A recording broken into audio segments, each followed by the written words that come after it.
Hi all. ഈ വർഷം NEET exam എഴുതാൻ പോകുന്ന ആളുകളോട് കുറച്ച് കാര്യങ്ങൾ സംസാരിക്കാനാണ് ഈ ഒരു വീഡിയോയിൽ ഉദ്ദേശിക്കുന്നത്. ഇതൊരിക്കലും ഒരു ഉപദേശമൊന്നുമല്ല, മറിച്ച് എന്നെ സംബന്ധിച്ചിടത്തോളം ഞാൻ നീറ്റ് എഴുതിയ ആളായിരുന്നു. മാത്രമല്ല എൻ്റെ നീറ്റ് എഴുതൽ എന്ന് പറയുന്നത് കുറച്ച് പ്രത്യേകത ഉണ്ട്. കാരണം നിങ്ങൾക്ക് ഒക്കെ അറിയുണ്ടാവും, മുമ്പ് ഒരു റീനീറ്റ് നടന്നിരുന്നു. ഈ പ്രാവശ്യത്തല്ല, അല്ലെങ്കിൽ കഴിഞ്ഞ വർഷത്തല്ല, അതിന് മുമ്പ് ഒരു റീനീറ്റ് നടന്നിരുന്നു. അതായത് ഈ പേപ്പർ ലീക്കും കോപ്പി അടി അങ്ങനെയുള്ള കുറച്ച് ഇഷ്യൂസുമായിട്ട് ബന്ധപ്പെട്ട് നീറ്റ് നടന്ന ഒരു സംഭവം. ആ ഒരു ബാച്ചിൽപ്പെട്ട ആളായിരുന്നു ഞാൻ. അപ്പോൾ ആ സമയത്തൊക്കെ ഞങ്ങൾ ചെയ്തത്, അല്ലെങ്കിൽ എൻ്റെ ചിന്തകൾ, അല്ലെങ്കിൽ അവസാന സമയത്ത് ഞാൻ ചെയ്ത കാര്യങ്ങൾ ഇപ്പോൾ തിരിഞ്ഞു നോക്കുമ്പോൾ, കുറേ വർഷങ്ങൾ കഴിഞ്ഞ് ഇപ്പോൾ തിരിഞ്ഞു നോക്കുമ്പോൾ എനിക്ക് തോന്നിയ ചില കാര്യങ്ങൾ, എനിക്ക് എവിടെയാണ് പിന്നെ എക്സൽ ചെയ്യാൻ പറ്റിയത്, എവിടെയാണ് എനിക്ക് വീക്ക് പോയിൻ്റ് ആയിട്ട് വന്നിട്ടുള്ളത് എന്നതുമായി ബന്ധപ്പെട്ടുകൊണ്ട് ഞാനൊന്ന് അനലൈസ് ചെയ്തപ്പോൾ എനിക്ക് തോന്നിയ ചില കാര്യങ്ങൾ ഒന്ന് കൺവേ ചെയ്യുക എന്നുള്ളത് മാത്രമാണ്. നിങ്ങളും ഇതേപോലെയുള്ളൊരു ഫേസിലൂടെ പോകുമ്പോൾ എൻ്റെ ചില അനുഭവങ്ങളെങ്കിലും ഉപകാരപ്പെട്ടെങ്കിൽ നല്ലത് എന്നുള്ള രൂപത്തിൽ മാത്രമാണ് ഇത് സംസാരിക്കുന്നത്. ഒരിക്കലും ഒരു ഉപദേശമല്ല എന്നുള്ളത് ഒന്നുകൂടി പറയുകയാണ്. അപ്പോൾ എനിവേ, നിങ്ങളുടെ ഇപ്പോഴുള്ള മനസ്സിൽ ഞാനിത് സംസാരിക്കുന്നത് പ്രത്യേകിച്ചും കുറച്ചും കൂടി ഒരു സീരിയസ് ആയിട്ട് പ്രിപ്പയർ ചെയ്ത് അവസാന ഘട്ടത്തിൽ ഇനി കുറച്ചൊരു ടെൻഷനിലൊക്കെ നിൽക്കുന്ന ആളുകളോടാണ് ഞാൻ പറയട്ടെ. ഏറ്റവും പ്രധാനമായിട്ടും എൻ്റെ സംസാരം കേൾക്കുന്ന ഈ പറഞ്ഞ സീരിയസ് ആയി നീറ്റിനെ കണ്ട ആളുകൾക്ക് എല്ലാവർക്കും ഉള്ള ഒരു ചിന്ത, ഒരു പക്ഷേ ഞാനൊക്കെ അനുഭവിച്ചതാണ്, അങ്ങനെ ആയിരിക്കും എന്നാണ് ഞാൻ മനസ്സിലാക്കുന്നത്. നിങ്ങളുടെ ഈ സമയത്തുള്ള ചിന്ത എന്താണ്? കംപ്ലീറ്റ്ലി കൂൾ ആളുകൾ ഉണ്ടോ? ഉണ്ടെങ്കിൽ ഒന്ന് കമൻറ്റിൽ പറയണം. അതല്ല ഇപ്പോൾ ടെൻഷൻ ഉണ്ടെങ്കിൽ അതുകൂടി നിങ്ങൾ പറയണം. അപ്പോൾ എല്ലാവരുടെയും മനസ്സിലുള്ളൊരു ചിന്ത എന്താ വെച്ചാൽ, ഞാൻ പരമാവധി സമയം ചിലവഴിച്ചിട്ടുണ്ട്. ഇപ്പോൾ ഫൗണ്ടേഷനൊക്കെ ചെയ്ത നമ്മുടെ തന്നെ സ്റ്റുഡൻസ് ആയിട്ടുള്ള ഒരുപാട് ആളുകൾ നീറ്റിന് വേണ്ടി പ്രിപ്പയർ ചെയ്തുകൊണ്ടിരിക്കുന്നുണ്ട്. അവർ ഈ ഫൗണ്ടേഷൻ ചെയ്തു, ഒരുപാട് വർഷങ്ങളോളം ഫൗണ്ടേഷൻ ചെയ്തു. അതിനുശേഷം +1 +2 കൂടെ പരമാവധി വർക്ക് ചെയ്തു. അതിനുശേഷം നീറ്റ് എഴുതാൻ പോവാണ്. അതല്ലാത്ത റിപ്പീറ്റേഴ്സ് ആയിട്ടുള്ള റിപ്പീറ്റേഴ്സ് ആയിട്ടുള്ള ആളുകൾ ഉണ്ടാവും. അവരൊക്കെ ഈ പറഞ്ഞ എല്ലാവരും ഇയേഴ്സ് ഓഫ് ആ ഒരു പിന്നെ നമ്മുടെ ഒരു അധ്വാനം അതാണ് ഇനി പ്രതിഫലിക്കാൻ പോകുന്നത്. അതിൻ്റേതായ ഒരു ടെൻഷൻ ഉണ്ടാവും. അപ്പോൾ നമ്മുടെയൊക്കെ ഒരു മനസ്സിലുണ്ടാകുക എന്താ വെച്ചാൽ, ഇത്രയും കാലം ഫൗണ്ടേഷൻ ചെയ്തു, അല്ലെങ്കിൽ +1 +2 കൂടെ പരമാവധി അധ്വാനിച്ചു, സ്കൂളിലുള്ള ബാക്കി എൻജോയ്മെൻറ്റിനൊക്കെ ഞാൻ മാറി നിന്നു. അതുപോലെ തന്നെ റിപ്പീറ്റ് ചെയ്തവരാണെങ്കിൽ ഒരു വർഷം മുഴുവനായിട്ട് ഞാൻ നരകിച്ചു, അങ്ങനെ ആക്കി ഇങ്ങനെ ആക്കി. അതുപോലെ തന്നെ റിപ്പീറ്റേഴ്സ് ആണെങ്കിൽ അത്രയും വലിയൊരു റിസ്ക് ഞാൻ എടുത്തു. ഇങ്ങനെയുള്ള ഒരുപാട് പിന്നെ തോട്ട്സ് നമ്മുടെ മുമ്പിലേക്ക് കടന്നു പോകുന്നുണ്ടാവും, അല്ലെങ്കിൽ നമ്മുടെ മനസ്സിൽ അതൊക്കെ ഉണ്ടാവും. ഒബ്വിയസ്ലി നമ്മുടെ ജീവിതമായിട്ട് ബന്ധപ്പെട്ടുള്ള ഏറ്റവും പ്രധാനപ്പെട്ട ഒരു ഫേസിലാണല്ലോ നമ്മളുള്ളത്. അപ്പോൾ നമ്മുടെ മനസ്സിലുണ്ടാവുക, ഇതൊക്കെ ഞാൻ ചെയ്തു, പക്ഷേ അവസാനത്തോട്ട് എത്തുമ്പോൾ ഒരു തൃപ്തി വരുന്നില്ലല്ലോ, എനിക്ക് പോരാൻ തോന്നുകയാണല്ലോ എന്നുള്ളൊരു ചിന്ത ഒരു പക്ഷേ ഉണ്ടാവും. ഞാൻ പറയുന്നത് ഞാൻ മനസ്സിലാക്കുന്നിടത്തോളം, നിങ്ങൾ തെറ്റാണെങ്കിൽ തിരുത്തണം, ഞാൻ മനസ്സിലാക്കുന്നിടത്തോളം ഈ ഏകദേശം 23 ലക്ഷത്തോളം ആളുകളാണ് നീറ്റ് കഴിഞ്ഞ വർഷമൊക്കെ എഴുതിയിട്ടുള്ളത്. അത്രയും കുട്ടികൾ, അല്ലെങ്കിൽ അതിൽ സീരിയസ് ആയിട്ട് പ്രിപ്പയർ ചെയ്യുന്ന എത്ര ആൾക്കാരാണ്?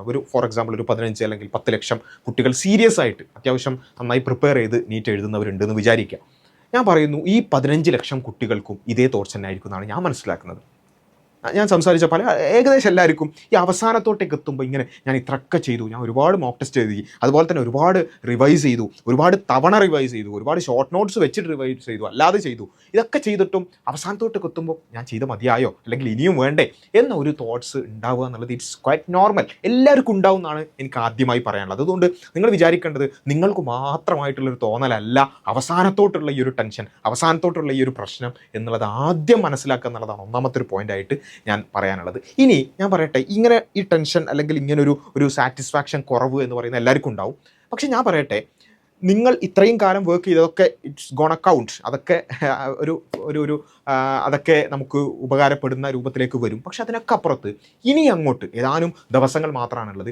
ഇനി അങ്ങോട്ട് നമ്മൾ എങ്ങനെ ഇതിനെ ഹാൻഡിൽ ചെയ്യുന്നു എന്നുള്ളതാണ് നമ്മുടെ വിജയത്തെ നിർണ്ണയിക്കാൻ പോകുന്നത് എന്നുള്ളതാണ് എനിക്ക് ഏറ്റവും പ്രധാനമായിട്ട് പറയാനുള്ളത്. കാരണം നമ്മൾ എത്രയൊക്കെ പഠിച്ചിട്ടുണ്ടെങ്കിലും, എത്രയൊക്കെ റിവൈസ് ചെയ്തിട്ടുണ്ടെങ്കിലും, എത്രയൊക്കെ NCERT from cover to cover മനപ്പാടാക്കിയിട്ടുണ്ടെങ്കിൽ പോലും ഈ ദിവസങ്ങളിൽ നമ്മൾ ഈ ഒരു സ്ട്രെസ്സിനെ എങ്ങനെ ഹാൻഡിൽ ചെയ്യുന്നു, ഇതാണ് നമ്മുടെ റിസൾട്ടിനെ നിർണ്ണയിക്കാൻ പോകുന്നത്. ബാക്കി നിങ്ങളുടെ സബ്ജക്ട് നോളജൊക്കെ അത്യാവശ്യം ഓക്കെ ആയിട്ടുണ്ടാവും, എല്ലാം പക്കയാണ്. പക്ഷേ നീറ്റിൽ നിങ്ങളുടെ റാങ്കിനെ നിശ്ചയിക്കാൻ പോകുന്നത് ഇനിയുള്ള ദിവസങ്ങളിൽ ഈ സ്ട്രെസ്സിനെ, അതിനെ നിങ്ങൾ എങ്ങനെ ഹാൻഡിൽ ചെയ്യുന്നു എന്നുള്ളതാണ്. നിങ്ങൾ അത്യാവശ്യമൊക്കെ ഒരു നല്ല ഹൈ പൊസിഷൻ നിൽക്കുകയാണെന്ന് വിചാരിക്കാം, അതെല്ലാം ക്ലിയർ ആയി നിൽക്കുന്ന ഒരാളാണെങ്കിൽ പോലും ഈ സ്ട്രെസ്സ് നിങ്ങൾക്ക് ഉണ്ടാവും. ഒബ്വിയസ്ലി ഞാൻ പറയുന്നത്, നീറ്റിൻ്റെ 1ാം റാങ്ക് കിട്ടുന്ന ആൾക്ക് പോലും ഈ ഒരു സ്ട്രെസ് ഇപ്പോൾ അവരനുഭവിക്കുന്നുണ്ടാവും. പക്ഷേ ആ സ്ട്രെസ്സിനെ അവരെങ്ങനെ ഹാൻഡിൽ ചെയ്യുന്നു? ആ 1ാം റാങ്കിൽ നിൽക്കുന്ന ആളുടെ മനസ്സിൽ, അല്ലെങ്കിൽ ആ ഒരു പൊസിഷനിൽ നിൽക്കേണ്ടുന്ന ആൾ മനസ്സിൽ പോലും ഈ ഒരു സ്ട്രെസ്സ് ഓവറായിട്ട് വന്നാൽ അവൻ താഴോട്ട് പോകും.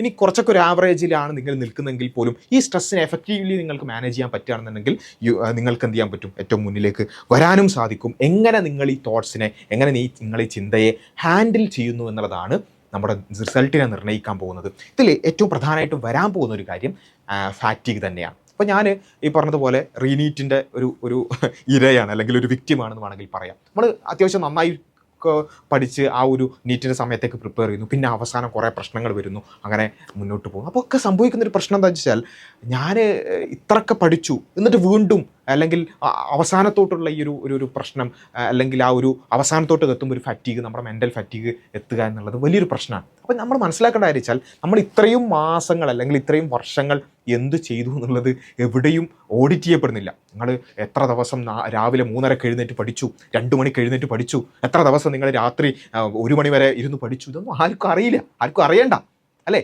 NTA അതൊന്നും കൗണ്ട് ചെയ്യുന്നില്ല. ആകെ കൗണ്ട് ചെയ്യുന്നത് നിങ്ങൾ അവസാനത്തെ ആ ഒരു പേപ്പർ കിട്ടിയതിന് ശേഷം ആ 180 ക്വസ്റ്റ്യൻസിനെ എങ്ങനെ നിങ്ങൾ ഹാൻഡിൽ ചെയ്യുന്നു എന്നുള്ളത് മാത്രമാണ്. അതുകൊണ്ട് നമ്മൾ മനസ്സിലാക്കേണ്ടത്, എല്ലാവർക്കും ഒബ്വിയസ്ലി ഈ അവസാനത്തോട്ടൊക്കെ എത്തുമ്പോൾ ഒരുപാട് വർക്ക് ചെയ്തവർക്കൊക്കെ ഒരു പക്ഷേ ഫറ്റീഗും അതുപോലെ തന്നെ ഈ പറഞ്ഞതുപോലെയുള്ളൊരു ഒരു സ്ട്രെസ്സും ഉണ്ടാവും. അപ്പോൾ ആ ഫറ്റീഗ് നമ്മൾ മനസ്സിലാക്കുക. ഇത് നമ്മൾക്ക് നമ്മുടെ വിജയത്തെ ഒഴിവാക്കാൻ വേണ്ടി, അല്ലെങ്കിൽ വിജയം ഇല്ലാതാക്കാൻ വേണ്ടി നമ്മുടെ മനസ്സിലേക്ക് വന്നിട്ടുള്ള ഒരു നെഗറ്റീവ് തോട്ടാണെന്ന് മനസ്സിലാക്കിക്കൊണ്ട് അതിനെ പൂർണ്ണമായി ഒഴിവാക്കുക. നമ്മൾ ചെയ്ത വർക്ക്സിന് നമുക്ക് റിസൾട്ട് വേണമെന്നുണ്ടെങ്കിൽ അവസാനത്തെ ഈ ദിവസങ്ങളിൽ നമ്മൾ ആ ഫറ്റീഗ് ഒഴിവാക്കണം എന്നുള്ളതാണ് എനിക്കൊക്കെ തോന്നിയിട്ടുള്ള ഒരു കാര്യമാണ്. രണ്ടാമത്തെ റീനീറ്റൊക്കെ വരുമ്പോഴത്തേക്ക് എൻ്റെ മാനസികാവസ്ഥയൊക്കെ കുറേ ഭയങ്കര നെഗറ്റീവായിരുന്നു. അത് നന്നായി എഫക്റ്റ് ചെയ്തിട്ടുണ്ട് തന്നെയാണ് ഞാൻ മനസ്സിലാക്കുന്നത്. അത് ഒരിക്കലും ഉണ്ടായിരുന്നു. പിന്നെ നമുക്ക് പലപ്പോഴും സംഭവിക്കാൻ സാധ്യതയുള്ളത്, അവസാനത്തോട്ട് നമ്മൾ ചെയ്യേണ്ട കാര്യങ്ങൾ നമുക്കറിയാം. ഒന്ന്, നന്നായി മോക്ക് ടെസ്റ്റുകൾ എഴുതുക, അതുപോലെ തന്നെ നന്നായി പിന്നെ ഈ പറഞ്ഞ ബുക്സൊക്കെ ഉപയോഗിച്ചുകൊണ്ട് തന്നെ പരമാവധി MCQs ചെയ്യുക. അതേപോലെ തന്നെ ബയോളജി റിവിഷൻ, അത് പ്രത്യേകം പറയേണ്ട കാര്യമില്ലല്ലോ. ഞാൻ പ്രിഫർ ചെയ്യുന്നത് ഈ NCERT തന്നെ വീണ്ടും റിവൈസ് ചെയ്യുക എന്നുള്ളതാണ്. അത് ഒരു പ്രയാസമായിട്ട് തോന്നുന്ന ആളുകൾ ഉണ്ടെന്നുണ്ടെങ്കിൽ നിങ്ങൾ ഓൾറെഡി പിന്നെ ചെയ്തു വെച്ചിട്ടുള്ള ഷോർട്ട് നോട്ട്സ് ഉപയോഗിച്ചുകൊണ്ടും നിങ്ങൾക്ക് എന്ത് ചെയ്യാൻ പറ്റും, ആ റിവൈസ് ചെയ്യാൻ പറ്റും. പക്ഷേ NCERT is the Bible of NEET അല്ലേ. അതുകൊണ്ട് NCERT മുന്നിൽ വെച്ചിട്ടെങ്കിലും നിങ്ങളുടെ ഷോർട്ട് നോട്ട്സ് നിങ്ങൾ വായിക്കേണ്ടത് NCERT തുറന്നു വെച്ചിട്ടായിരിക്കണം. അതെങ്കിലും നിങ്ങൾ ചെയ്യണം. ഷോർട്ട് നോട്ടാണ് നിങ്ങൾ പിന്നെ ഇനി അങ്ങോട്ട് ഫോക്കസ് ചെയ്യാൻ പോകുന്നുണ്ടെങ്കിൽ നിങ്ങൾ ഏത് ചാപ്റ്ററിൻ്റെ ഷോർട്ട് നോട്ടാണോ എടുക്കുന്നത് ആ ഷോർട്ട് നോട്ട് എടുത്ത് നിങ്ങൾ വായിച്ചോളൂ. അതിൻ്റെ ഇപ്പുറത്ത് NCERT കിടന്നോട്ടെ. ഇടയ്ക്ക് ആ ഫിഗറൊക്കെ ഒന്നും കൂടി ഫെമിലിയർ ആവാൻ, അല്ലെങ്കിൽ അവിടെ ഫിഗറിൽ മാർക്ക് ചെയ്ത ആ ഒരു കാര്യം അല്ലേ, നമ്മൾ സാധാരണ പറയാറ് NCERTയിൽ ഒരു കൊതുക് ചത്തിട്ടുണ്ടെങ്കിൽ അതുപോലും നമ്മൾ എന്ത് ചെയ്യണം, നോട്ട് ചെയ്യണം എന്നുള്ളത്. അതുകൊണ്ട് NCERT തുറന്നു വെച്ചുകൊണ്ട് തന്നെ ബയോളജി റിവൈസ് ചെയ്യാൻ പ്രത്യേകം ശ്രദ്ധിക്കുക. പിന്നെ ഉള്ളത്, നമ്മൾ ചിലപ്പം മോക്ക് ടെസ്റ്റ് ഒക്കെ എഴുതുമ്പോൾ നമ്മൾ പിന്നോട്ടായിരിക്കും, അല്ലെങ്കിൽ എൻട്രൻസ് കോച്ചിങ് ഇൻസ്റ്റിറ്റ്യൂട്ട്സിലൊക്കെ പിന്നെ പഠിക്കുന്ന ആളുകളാണെന്നുണ്ടെങ്കിൽ എല്ലാ ആഴ്ചയും വരുന്ന ഈ ഒരു പിന്നെ അവസാനത്തെ മോക്ക് ടെസ്റ്റിൻ്റെ റിസൾട്ടുകൾ, എല്ലാ ആഴ്ചയിലുള്ള റിസൾട്ടുകൾ, ഇതൊക്കെ ചിലപ്പോൾ നമ്മളെ പിന്നോട്ട് നയിക്കും അല്ലേ. നമ്മൾ കുറച്ച് ബാക്കിലാണല്ലോ, നമ്മളിങ്ങനെ കാൽക്കുലേറ്റ് ചെയ്യും. ഇത്ര 2000 ആളുകൾ എഴുതിയ എക്സാമിൽ എനിക്ക് ഇത്ര റാങ്കാണ്, അപ്പോൾ 23 ലക്ഷം ആൾക്കാർ എഴുതിയ എക്സാം, ഇതൊക്കെ നമ്മുടെ മനസ്സിൽ വരും ഒബ്വിയസ്ലി. പക്ഷേ നമ്മൾ അങ്ങനെ ആലോചിച്ച് ടെൻഷൻ അടിച്ച് പിന്നോട്ട് പോകുന്നതിന് പകരം ഞാൻ പറയട്ടെ, നിങ്ങൾ ചെയ്യേണ്ടത് അങ്ങനെയല്ല. അങ്ങനത്തെ കാൽക്കുലേഷൻസിലും വലിയ കാര്യമൊന്നുമില്ല.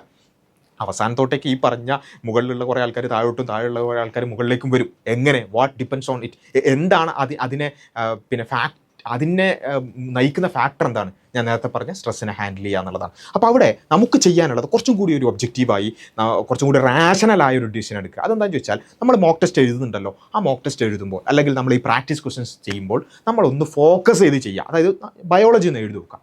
ബയോളജി എല്ലാം കംപ്ലീറ്റ് ആണോ, അല്ലെങ്കിൽ എൻ്റെ NCERT പക്ക ആണോ, ആ NCERT പക്ക ആയിട്ട് എനിക്ക് ഈ ബയോളജി ക്വസ്റ്റ്യൻസ് ഒക്കെ ചെയ്യാൻ പറ്റുന്നുണ്ടോ, എങ്കിൽ നമ്മൾ മാർക്ക് ഇടുക. എനിക്ക് ബയോളജിയിൽ 10ൽ 10 അല്ലെങ്കിൽ 10ൽ 9, അല്ല കുറച്ച് പിന്നിലാണെങ്കിൽ 10ൽ 6, അങ്ങനെ നമ്മളത് മാർക്ക് ഇട്ട് വെക്കുക. ഫിസിക്സ്, കെമിസ്ട്രി, അതിൽ ഓരോന്നിലും അതിൽ തന്നെ നമ്മളൊന്ന് ബ്രേക്ക് ഡൗൺ ചെയ്യുക. ഓർഗാനിക് കെമിസ്ട്രിയിൽ ഞാൻ എങ്ങനെയാണ്, അതുപോലെ തന്നെ ഫിസിക്സിൻ്റെ ന്യൂമറിക്കൽസിൽ ഞാൻ എങ്ങനെയാണ്, ഇങ്ങനെ ഓരോന്നിലും നമ്മൾ എന്ത് ചെയ്യുക, ഒന്ന് ഫോക്കസ്ഡ് വർക്ക് ചെയ്ത് നോക്കുക. അപ്പോൾ നമുക്ക് മനസ്സിലാവും, ഞാൻ ഓർഗാനിക് കെമിസ്ട്രിയിലാണ് കുറച്ച് ബാക്കിലുള്ളത്, അല്ലെങ്കിൽ ഞാൻ ഈ NCERT ഫോളോ ചെയ്യുന്നിടത്താണ് ബാക്കിലുള്ളത്. എവിടെയാണോ എൻ്റെ വീക്ക് പോയിന്റ് അതിൽ ഫോക്കസ് ചെയ്യുക.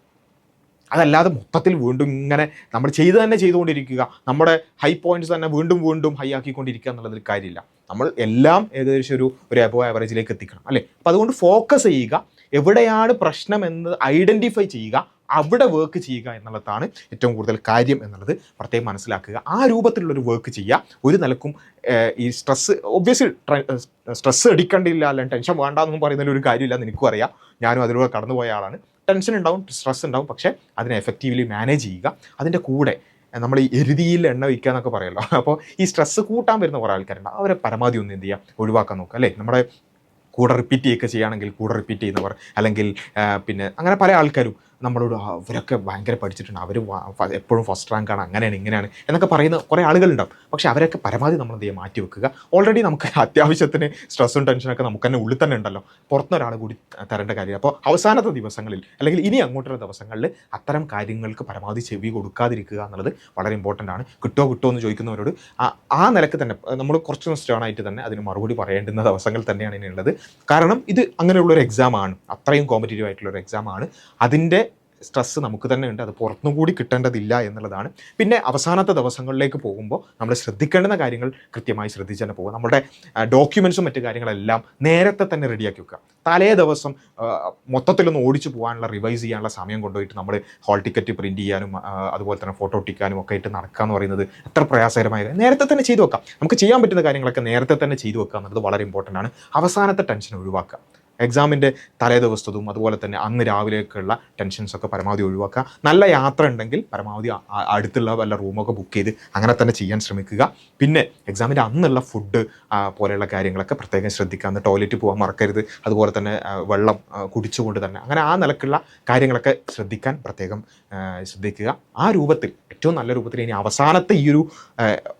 അവസാനത്തെ ഒരു കടമ്പയാണ് നിങ്ങൾക്ക് ഇനി കടക്കാനുള്ളത്. ഇത് നന്നായി കടക്കാൻ ശ്രമിക്കുകയാണെങ്കിൽ നിങ്ങൾ ഒബ്വിയസ്ലി നിങ്ങൾ വിജയത്തിലേക്ക് എത്തും എന്ന കാര്യത്തിൽ യാതൊരു സംശയമില്ല. അതിൻ്റെയൊക്കെ അപ്പുറത്തേക്ക് നമ്മൾ കേൾക്കുന്ന അല്ലേ നീറ്റിൻ്റെ ടെൻഷൻ കാരണം പലതും ചെയ്തു എന്നൊക്കെ പറയുമ്പോൾ നമ്മൾ മനസ്സിലാക്കേണ്ടത് നീറ്റ് നമ്മൾ പരമാവധി ശ്രമിച്ചു, പരമാവധി നമ്മൾ വർക്ക് ചെയ്തിട്ടുണ്ട്, അത് നമുക്ക് വിധിച്ചതാണെങ്കിൽ നമുക്ക് കിട്ടും അല്ലേ. അത് കിട്ടിയില്ല എന്നുള്ളത് കൊണ്ട് ലോകം അവസാനിക്കാനൊന്നും പോകുന്നില്ല. നമ്മൾ പൊതുവെ പറയാറുണ്ടോ, നമുക്ക് പരമാവധി ട്രൈ ചെയ്യുക. നമ്മൾക്ക് പറ്റുന്നതാണെങ്കിൽ അല്ലെങ്കിൽ നമുക്ക് നല്ലതാണെങ്കിൽ അത് നമുക്ക് കിട്ടും.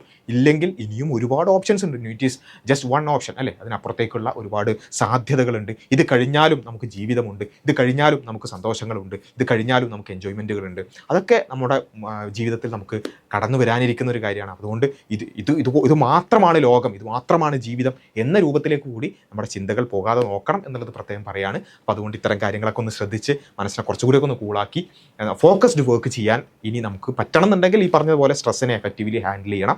അത് ചെയ്യാൻ എല്ലാവരും ശ്രദ്ധിക്കുക. എല്ലാവർക്കും നീറ്റിൽ ഏറ്റവും നല്ല രൂപത്തിൽ തന്നെ പെർഫോം ചെയ്യാൻ, ഏറ്റവും നല്ല രൂപത്തിൽ സ്കോർ ചെയ്യാൻ സാധിക്കട്ടെ എന്ന് ആശംസിക്കുകയാണ്, പ്രാർത്ഥിക്കുകയാണ്. Okay, thank you.